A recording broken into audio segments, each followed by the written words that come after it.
Voilà, nous sommes le 23 septembre 2013 et il y a il y a quelques années, environ entre 2005 et 2006, j'allais un jour consulter un médecin qui m'a fait un diagnostic inquiétant et d'ailleurs je précise qu'en bout de course, ce diagnostic était faux puisque il ne me donnait que très peu de temps encore à vivre et je crois qu'il m'a environ donné 3 ans de plus à vivre en me disant que si je ne me faisais pas opérer, il me restait plus que 3 ans à vivre.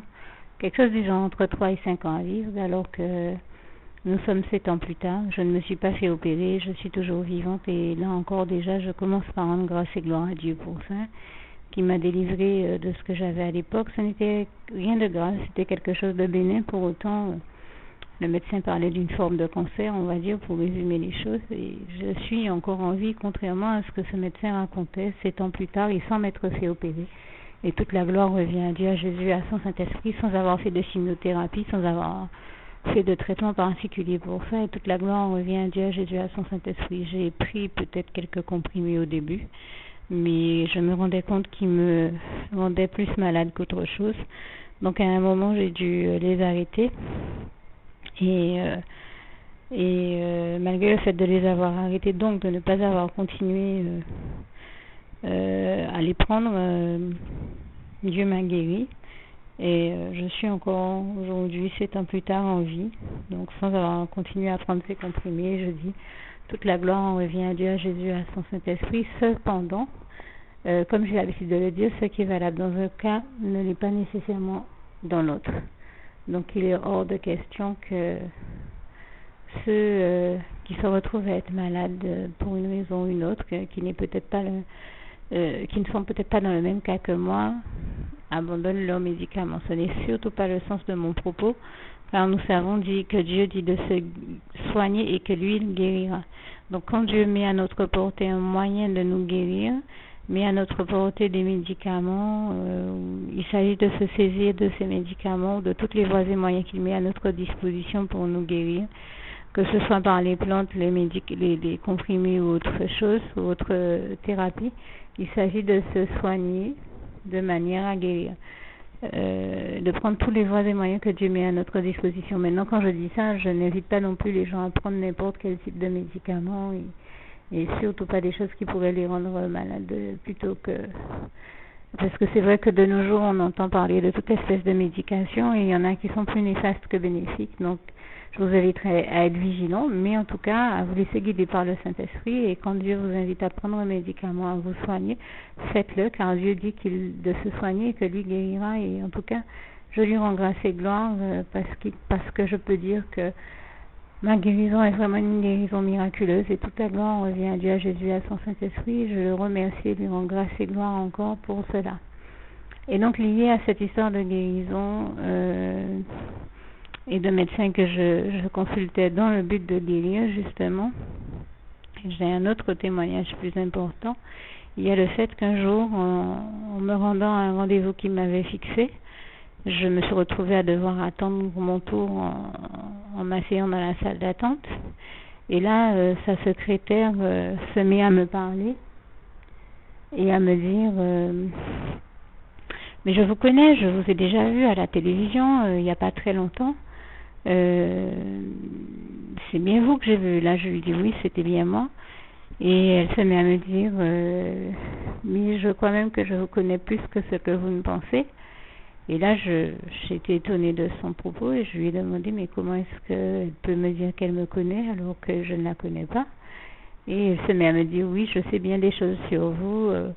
Je me disais mais comment quelqu'un que je ne connais pas sait des choses sur moi. Je lui dis ben écoutez, je vous écoute puisque j'étais de toute manière dans une dynamique après ce passage et ce que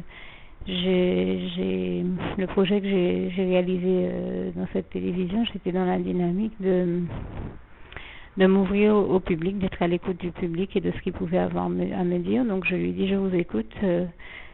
Si vous me connaissez mieux que ce que je ne le pense, j'écoute ce que vous avez à dire et j'aimerais bien savoir de quoi vous parlez. Et là, elle se met à me dire oui, Je sais plein de choses sur vous et je sais notamment que quand vous aviez à peu près l'âge de 19 ans, vous vous êtes fait agresser. Et là, je lui demande, mais comment est-ce que vous pouvez le savoir, puisque c'est une histoire dont je n'ai jamais parlé à personne, notamment de peur qu'on ne me croie pas. Je n'en ai parlé à personne et même pas aux personnes les plus proches de moi, donc comment est-ce que vous pouvez le savoir? Et je préciserai d'ailleurs à ceux qui écoutent ce témoignage et qui seraient dans cette même dynamique, je ne suis pas dans un besoin de parler de cette histoire, mais dans un besoin de témoigner de la gloire de Dieu dans ma vie. Ce sont deux choses totalement différentes, je tiens à le préciser. Pour ceux qui en douteraient, ça me paraissait important à préciser. Et donc elle se met à me dire oui, je sais que vous êtes fait agresser à l'âge de 19 ans à peu près. Je lui ai dit comment est-ce que vous pouvez le savoir? Et elle me dit bien parce que je fais partie d'un groupement de personnes et c'est nous qui avons envoyé c'est nous qui avons envoyé vos agresseurs vous agresser. Et là, je lui demande comment ça se fait et je lui dis ce que vous me dites est très grave, pas parce que ça m'est arrivé à moi seul, mais parce que ça signifie que si vous me l'avez fait à moi, c'est que vous le faites à d'autres. Et elle m'a répondu que oui, elle n'a pas eu honte de me dire, elle m'a dit sans gêne que oui, ils n'agressent pas que moi, ils en agressent bien d'autres. Et elle m'a précisé même que ils ne se sont pas contentés de m'agresser juste à l'âge de 19 ans, mais que ça fait plus de 30 ans même qu'ils font tout pour non seulement m'agresser, mais me tuer, me détruire totalement. Et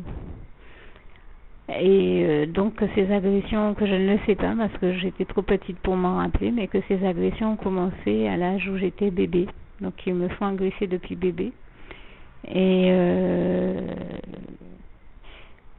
Et là, j'étais estomaquée et j'étais même estomaquée de l'entendre me dire mais c'est pas possible, vous êtes résiliente quoi. Après tout ce que nous avons fait pour vous tuer, pour vous détruire, vous êtes encore là en vie.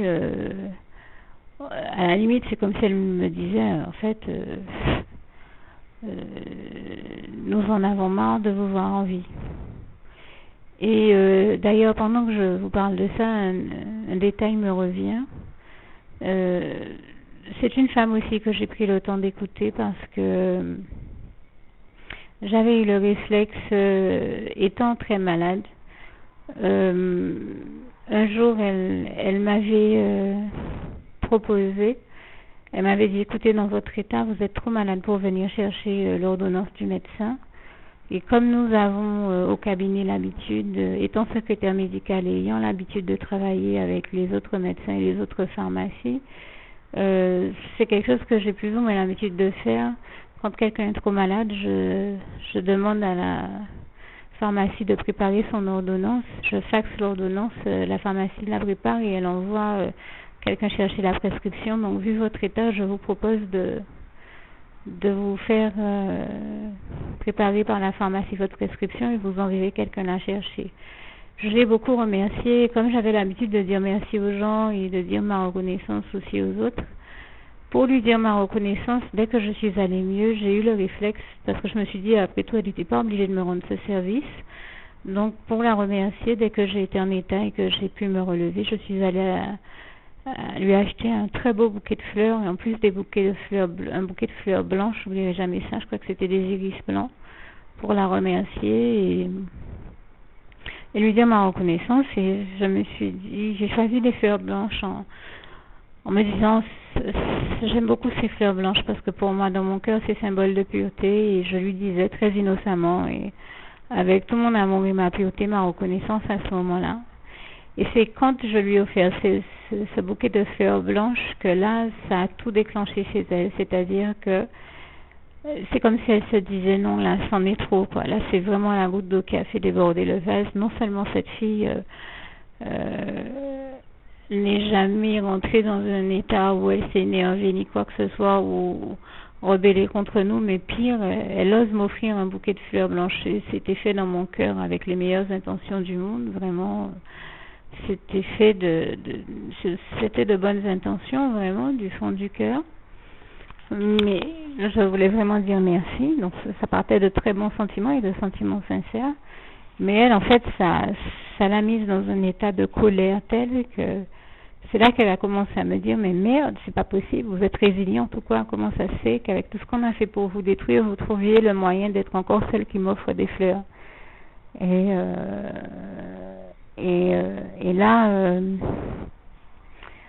j'ai compris qu'il y avait un réel problème, et c'est là qu'elle a commencé à me dire, mais merde, ça fait plus de 30 ans qu'on essaie de vous tuer, qu'on envoie des gens vous agresser, qu'elle m'a dit les pires choses. Et je lui ai dit, je ne comprends pas, je comprends pas votre dynamique, j'essaie de comprendre. Elle m'a dit, mais écoutez, vous ne comprenez pas, je vais vous expliquer. Vous êtes un enfant de Dieu, et vous savez, il faut que vous sachiez que tout enfant de Dieu est porteur de lumière. Et si vous mettez quelqu'un allongé dans le noir à faire une sieste et que une autre personne arrive pendant que cette personne est dans le noir, on pourrait presque dire l'obscurité totale, comme je crois qu'elle a dû me le dire. Si cette personne arrive et allume la lumière subitement, eh bien ça va brûler les yeux de celui qui dormait. Eh bien nous c'est pareil. Nous qui sommes dans les ténèbres, puisque nous savons que Dieu existe, mais nous avons choisi de servir le diable ou de servir Dieu.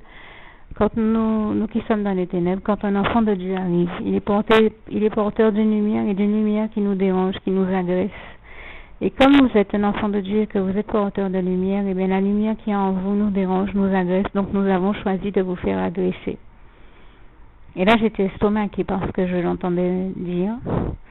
Et à un moment j'en ai eu tellement marre que je lui ai dit, écoutez, si ça fait plus de 30 ans que vous m'agressez, qu'est-ce qu'il est possible de faire pour arrêter ça? Qu'est-il possible de faire pour que moi j'ai la paix, puisque j'étais déjà dans cette dynamique de paix, dans cet amour de paix, de la paix comme à l'image de mon Jésus l'amour qui est le prince de paix, comme il est écrit en Ésaïe 9 versets 5 à 6. Et j'ai eu ce réflexe de chercher la paix. Et je lui ai dit, est-ce qu'il y a quelque chose que je puisse vous donner qui puisse vous faire arrêter ces agressions et qui ramène à une situation de paix? Elle m'a dit, il n'y a rien que vous puissiez nous donner, et dites-vous bien qu'il n'y a rien non plus que vous ayez fait pour être en train de subir tout ce mal, parce que tout ce dont je vous parle, ce sont des choses qui vous dépassent, car il s'agit, vous n'êtes même pas celle qui est en cause, vous n'avez rien fait pour vivre ce que vous êtes en train de vivre, vous ne nous avez rien fait, mais il faut que vous compreniez que c'est une lutte entre les forces du bien et les forces du mal, une lutte entre le diable et Dieu. Donc, ça n'a rien à voir avec vous. Et je lui dis, est-ce qu'il n'y a rien à faire pour qu'on arrive à une situation de paix? Que me voulez-vous? Est-ce qu'il y a quelque chose que je puisse vous donner pour que ça arrête? Qu'est-ce que vous me voulez? Et là, elle m'a répondu, bien sûr, ce jour-là, je n'étais plus dans la salle d'attente. C'était un autre moment où j'appelais pour prendre un rendez-vous. Et là, elle m'a répondu, nous voulons manger votre chair et boire votre sang. Et quand j'ai entendu ça, j'ai été tellement choquée de ces propos que j'ai tout de suite raccroché. Et bien sûr, j'ai tout de suite raccroché et seulement j'avais reçu une dose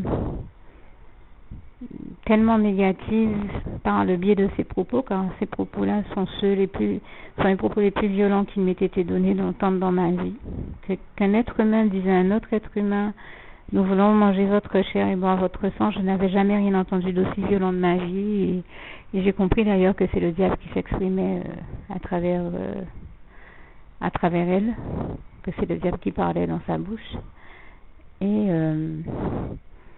là où j'étais une jeune fille pleine de joie, de gaieté de vivre, et puis j'ai envie de dire, je n'avais tout bonnement aucune raison d'avoir du chagrin, d'être triste ou de penser à quoi que ce soit de négatif, puisque je venais de réussir, d'avoir atteint mes objectifs et en réussissant la réalisation de ce projet à la télévision.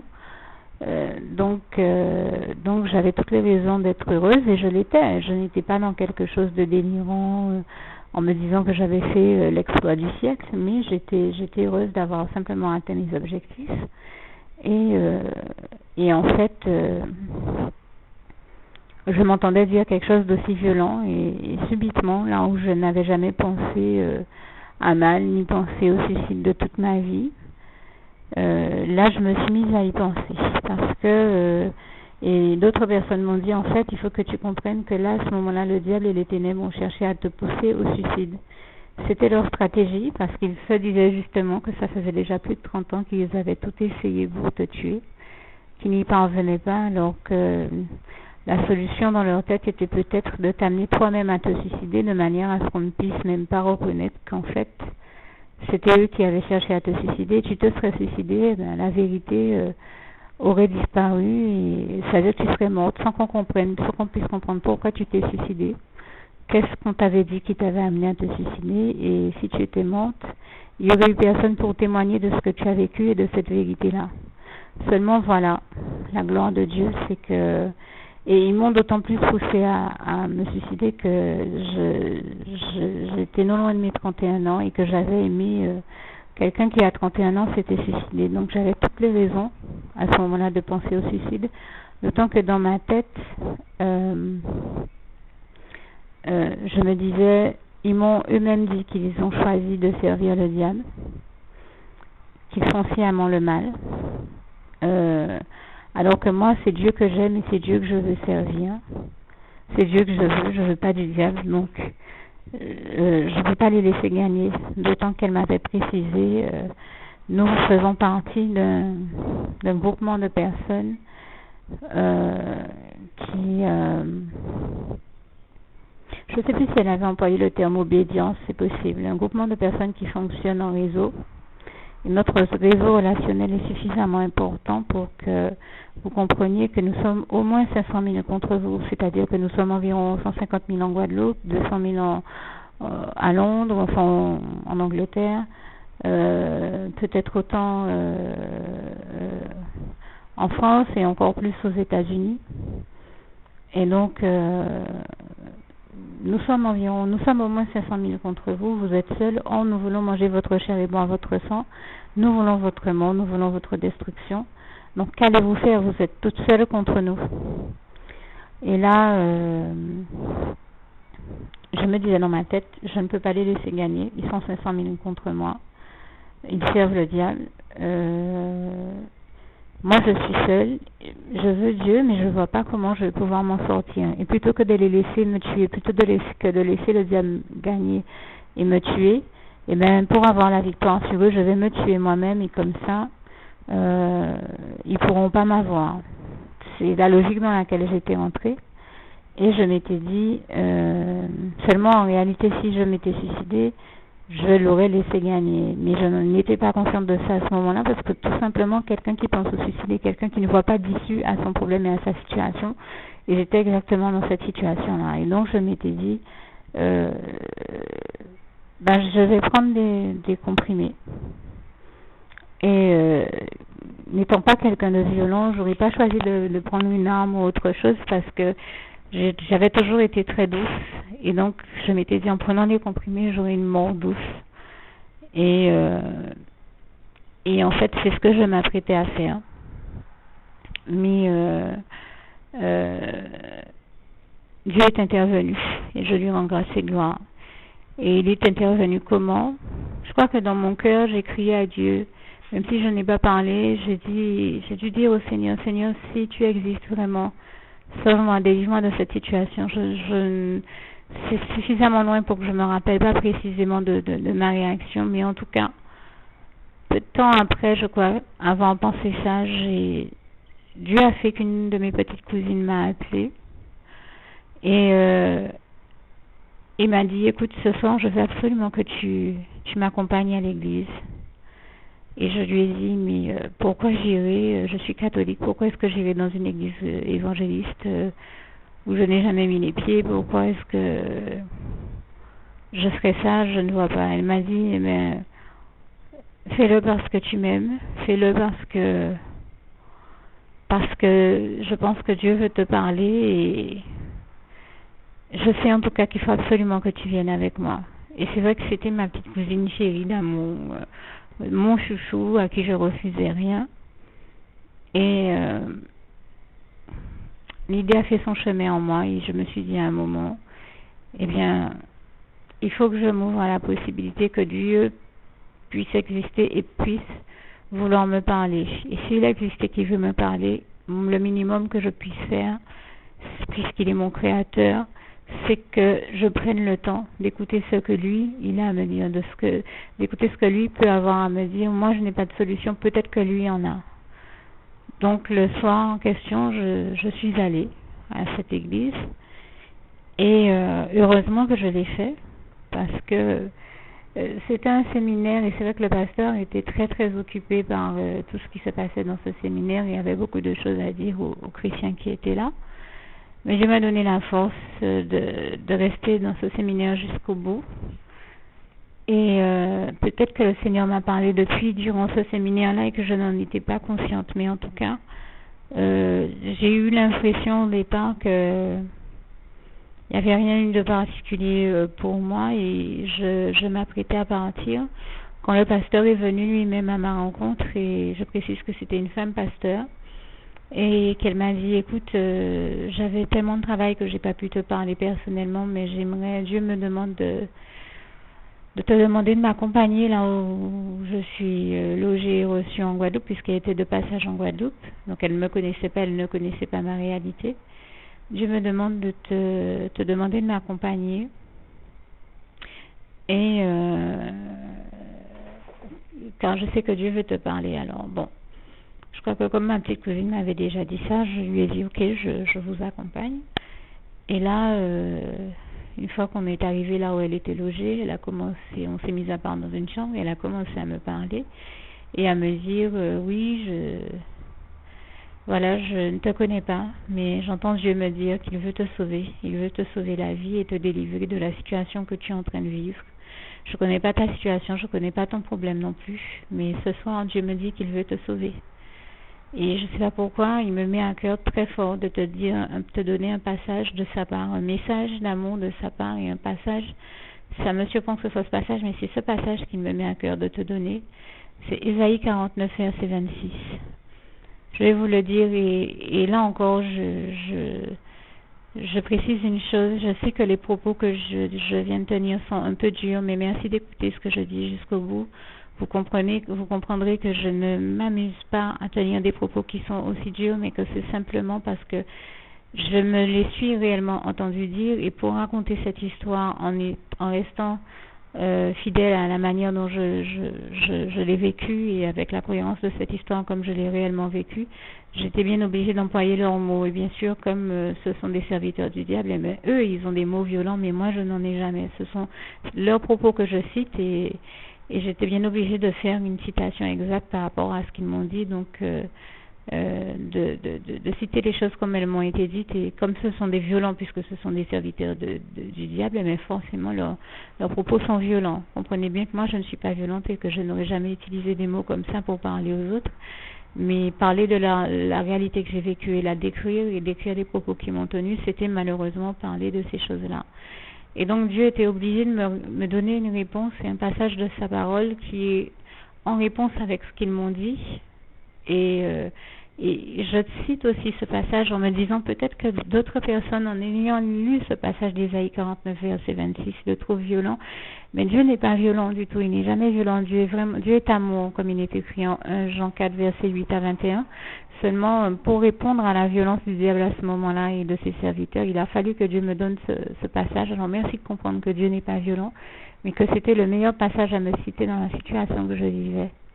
Car nous disons souvent, enfin en tout cas c'est que quand j'allais à l'église catholique, je disais Seigneur Jésus, je ne suis pas digne de te recevoir, mais dis seulement une parole et je serai guéri. Et bien je rends grâce et gloire à Dieu, à Jésus-Christ et à son Saint-Esprit, vraiment toute la gloire lui revient, parce qu'il m'a donné cette parole, et cette parole m'a non seulement guéri, mais m'a sauvé la vie. Et vraiment je dis merci à Dieu et toute ma reconnaissance. Donc ce passage d'Ésaïe 49 verset 26, je vais vous le dire comme il est sur mon cœur, mais merci d'aller voir dans vos Bibles comme il est écrit, d'autant que je sais que selon la version on y trouve différents mots. Donc n'hésitez pas à les vérifier dans vos Bibles. Ésaïe 49, verset 26. Je ferai manger à tes oppresseurs leur propre chair. Puisqu'ils voulaient manger ta chair, là c'est moi qui rajoute ça en commentaire pour vous aider à mieux comprendre ce passage. Ils t'ont dit qu'ils veulent manger ta chair et boire ton sang. Et même puisqu'ils voulaient manger ta chair, j'ai tout de suite compris que c'était ce que Dieu me disait. Puisqu'ils voulaient manger ta chair, ils mangeront leur propre chair. Ils voulaient boire ton sang, eh bien ils s'enivreront de leur propre sang comme du mou. Et toute chair saura que je suis l'Éternel, ton Dieu, le puissant de Jacob, ton Rédempteur, ton Sauveur. Et je rends grâce et gloire à Dieu, à Jésus-Christ et à son Saint-Esprit qui m'a sauvé la vie, qui m'a guéri et sauvé la vie par ce biais-là. Et donc j'ai dit, que le Seigneur m'a dit en Ésaïe 49, verset 26, je ferai manger à tes oppresseurs leur propre chair. Je ferai manger à tes oppresseurs leur propre chair. Dans certaines Bibles, c'est écrit, je ferai manger à tes agresseurs leur propre chair, ce qui vous démontre bien que j'ai réellement été agressée malheureusement, et que je ne suis pas dans une situation où je m'amuse à essayer de me faire passer pour une victime, mais à me plaindre de ça. D'autant que même m'ont également précisé que quand ils veulent faire agresser une victime, ce sont leurs propres propos, ça a été notamment les propos de cette secrétaire médicale, quand ils veulent faire agresser quelqu'un, et donc faire cette personne se retrouver dans une position de victime, parce que la position de victime, je ne l'ai pas choisie, je l'ai subie. D'autant que je suis une femme avec un tempérament très fort, et jamais j'ai même vécu ma vie ne sachant pas que j'avais été une victime, en ne me mettant pas du tout dans une position de victime, mais en ayant un tempérament très fort. Je peux vous dire que Dieu m'a permis à un moment d'avoir des fournisseurs, et dès que mes fournisseurs me voyaient arriver, ils disaient voilà la femme d'action et de communication. Donc j'étais une femme à fort tempérament et vraiment une femme d'action. Je me suis jamais vue comme une victime, et encore moins décrite comme une victime. Mais c'est quand j'ai pris conscience de la réalité de mon histoire, de cette partie de mon histoire que moi-même j'ignorais. Je savais que je m'étais fait agresser, mais je n'étais pas restée dans une dynamique de victimisation. Je ne me voyais pas en tant que victime. J'étais pas consciente de la gravité de ce que j'avais vécu, même si j'avais beaucoup souffert, hein, mais je n'imaginais pas en tout cas que j'avais commencé à me faire agresser dès l'âge de l'époque où j'étais bébé, puisque comme me l'a dit elle-même la secrétaire, vous étiez bien trop jeune, et étant donné que vous étiez bébé, pour pouvoir vous rappeler de tout ce que vous avez subi depuis cette époque. Donc elle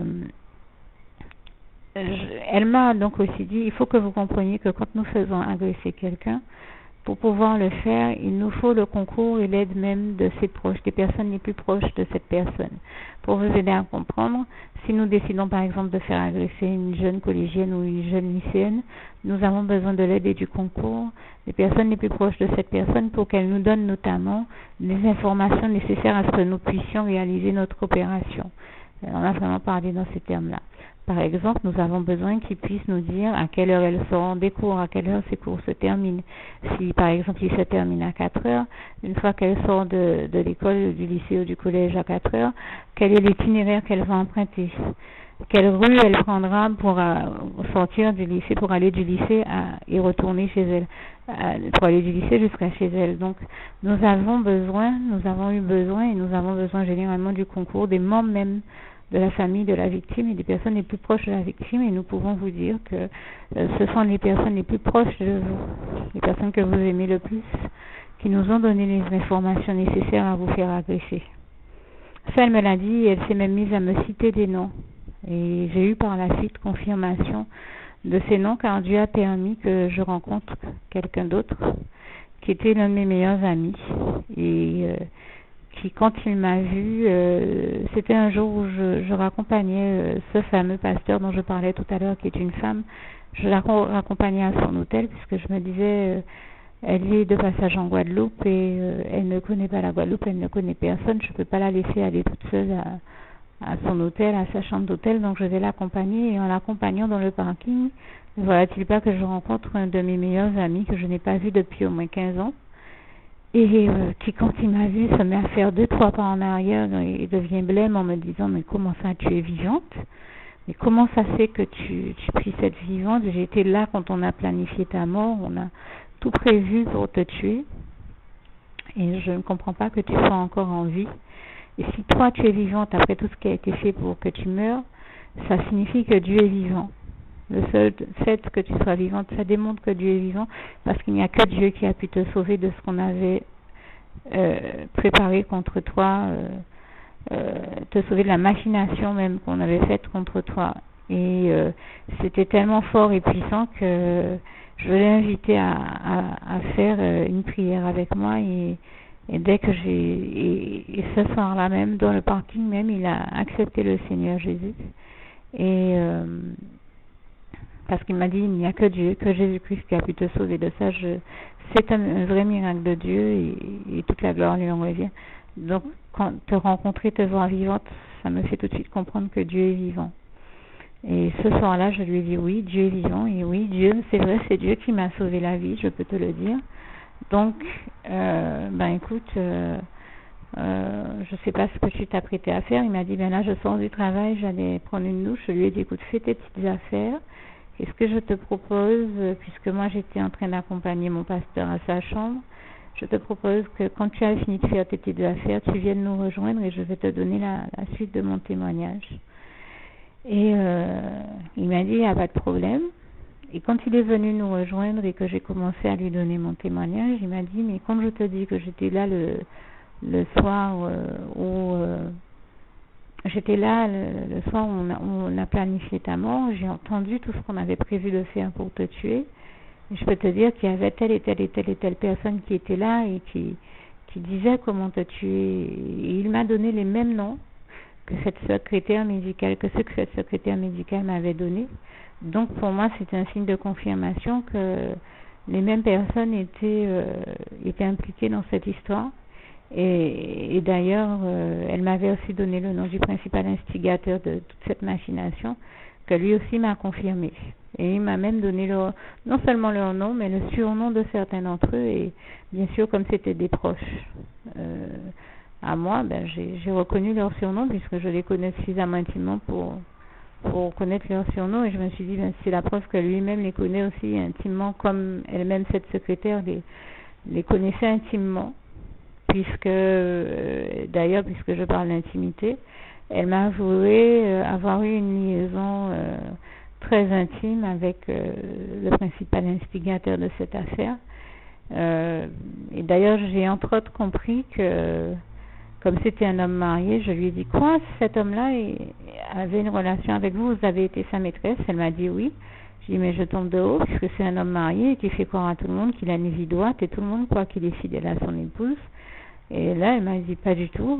Je peux vous dire que nous avons eu une intimité. Je peux même vous décrire son anatomie dans l'intimité, ce qu'elle a fait. Je lui ai bien répondu que je n'en attendais pas autant, que je la croyais sur parole. Mais pour bien me prouver qu'elle a eu une intimité avec lui, elle me l'a décrit dans son anatomie la plus simple, pour ne parler que comme ça. Et j'ai compris malheureusement qu'elle disait la vérité, puisque c'est un homme que j'avais toujours cru être droit, donc je n'aurais jamais imaginé des choses aussi graves. Et donc je reviens sur ce que je disais par rapport à mon ami. Je vous disais que j'ai partagé une prière avec lui, et depuis dans le parking, on a prié ensemble. Il me semble important de vous dire quand même, de revenir sur cette question et de partager avec tous ceux qui le souhaitent aussi cette prière, parce que Jésus-Christ nous dit en Jean 14, verset 6, « Je suis le chemin, la vérité et la vie. Nul ne va à Dieu le Père sans passer par Jésus-Christ le Fils, sans passer par moi, Jésus-Christ le Fils. » Ce qui signifie que il s'agit d'adresser au Seigneur Jésus, pour ceux qui ne l'ont jamais fait, cette petite prière. Si nous voulons et nous espérons pouvoir aller au paradis un jour, c'est le début de la marche avec Jésus. Elle commence notamment par cette prière que je vous invite à dire à voix haute avec moi. Seigneur Jésus, moi, vous dites votre nom, hein. Si on a envie d'être sauvé par Jésus, il s'agit de dire cette prière. Moi-même, je l'ai faite le jour où le pasteur m'a appelé. J'ai compris que Dieu était en train de faire un appel sur ma vie par ce biais-là, et donc c'est un appel qu'il est en train de vous faire aussi par moi. Et donc cette prière disait, et je la dis avec vous, Seigneur Jésus, moi, un tel, donc vous dites votre nom et votre prénom, je t'accepte aujourd'hui comme mon sauveur personnel, le seul maître et roi de ma vie. Merci Seigneur Jésus de m'accorder la grâce de ton pardon et de ta miséricorde pour tous les péchés que j'ai commis tout au long de ma vie, pour toutes les fois où j'ai fait mal à ton cœur, et de m'amener avec toi en ton temps, dans tes bras d'amour, quand ton temps sera arrivé pour cela, au paradis, et de faire que je continue à t'appartenir et à te servir pour d'éternité en éternité. C'est au nom puissant du Seigneur Jésus-Christ que j'ai fait cette prière. Et vous qui avez fait cette prière, je vous dis que le Seigneur vous bénisse abondamment, puissamment, richement. Et je vous rappelle que Jésus-Christ nous dit en Jean 8, verset 12, qu'il est celui... Jésus nous dit, en Jean 8, verset 12, je suis la lumière du monde. Celui qui me suit ne marchera point dans les ténèbres, mais il aura la lumière de la vie et de la vie éternelle. Et Dieu nous dit aussi en 1 Jean 1, verset 5, la bonne nouvelle même que nous avons apprise de Dieu, c'est que Dieu est lumière, et en lui il n'y a point de ténèbres. Et j'aime aussi beaucoup un autre passage sur la lumière, le psaume 36, verset 10, qui dit, car c'est par ta lumière, Seigneur Jésus-Christ, que nous voyons la lumière. Je le dis à ma manière, vous pouvez regarder tous ces passages dans vos Bibles comme ils sont textuellement écrits là encore, je les dis comme ils sont sur mon cœur. Et donc, il était important que j'adresse et que vous adressiez ces prières au Seigneur Jésus, puisque pour être sauvé, encore faut-il prendre le temps de demander à être sauvé. Donc quand on dit au Seigneur Jésus, je t'accepte comme mon sauveur personnel, c'est tout simplement accepter que Jésus nous sauve en toute humilité, lui demander de nous sauver. Et nous avons tous besoin d'être sauvés. Et sauvés de quoi? Vous savez, le diable fait toutes ces choses dans nos vies, il est à l'origine de tous les problèmes, toutes les discordes et les années qui existent entre les êtres humains. Et il fait toute cette comédie-là simplement pour voir qui aura la bêtise de le suivre en enfer, dans les flammes de l'enfer. Donc il s'agit, en acceptant le Seigneur Jésus, d'avoir l'intelligence de lui dire non et de dire non au diable et de dire oui à Dieu, de manière à pouvoir aller au paradis au lieu d'aller en enfer. J'espère que vous l'aurez bien compris, c'était le sens de mes propos et que Dieu vous bénisse encore. D'autant que nous savons que comme il est écrit en Proverbe 10, verset 22, c'est la bénédiction de l'Éternel qui enrichit et ne la fait suivre d'aucun chagrin. Donc que Dieu vous bénisse encore.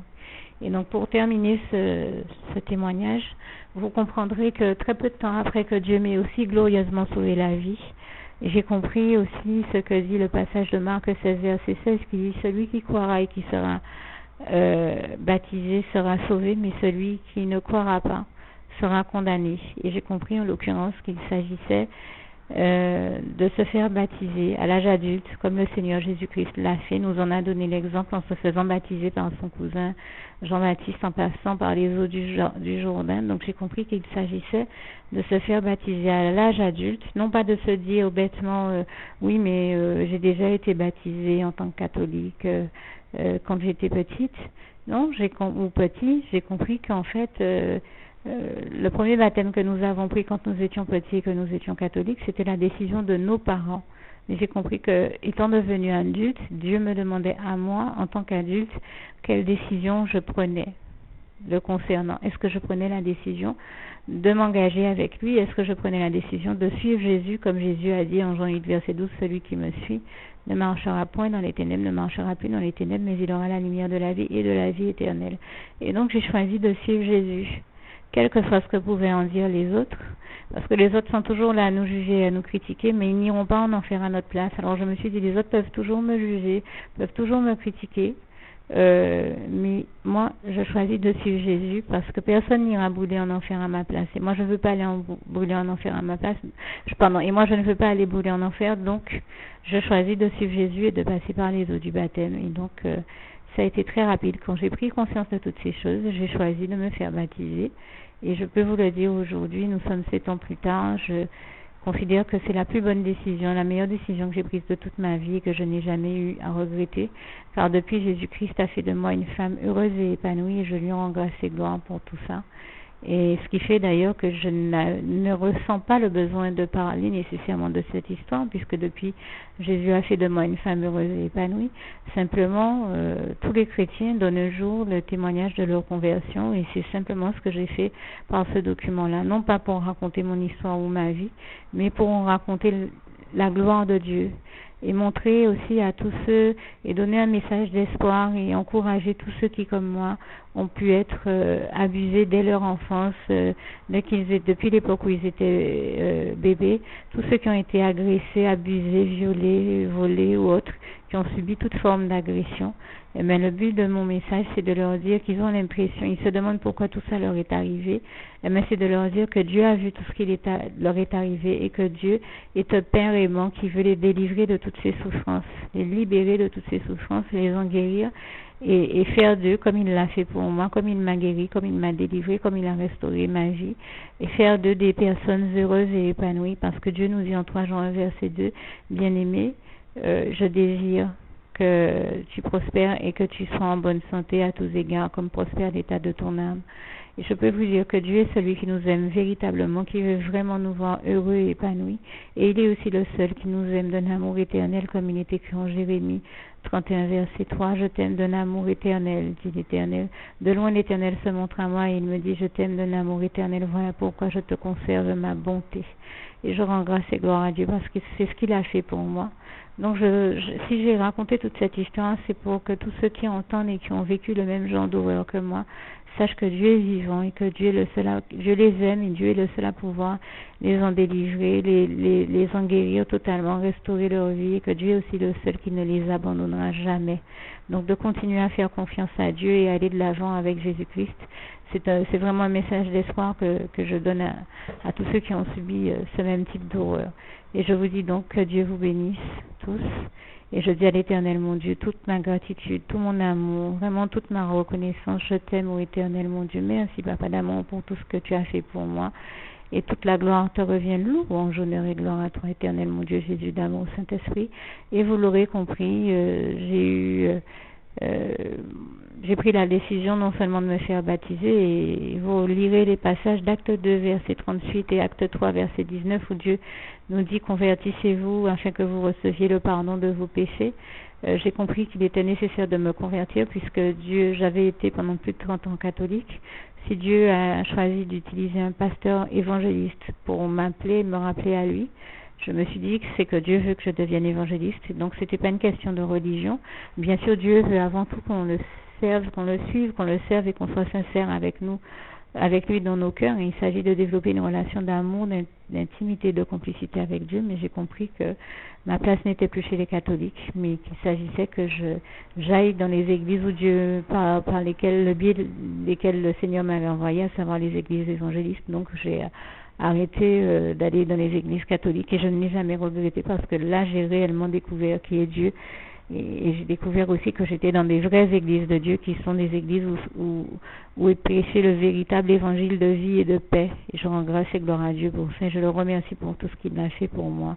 Je le dis encore, louange, honneur et gloire à toi éternellement Dieu. Merci pour tous tes bienfaits dans ma vie, toutes tes merveilles, tous tes miracles, pour toutes les bonnes choses que tu as permis dans ma vie. Je le dis encore, en me convertissant, je n'aurais jamais imaginé que j'aurais été autant bénie, que j'aurais découvert un tel amour, le plus merveilleux amour qui soit.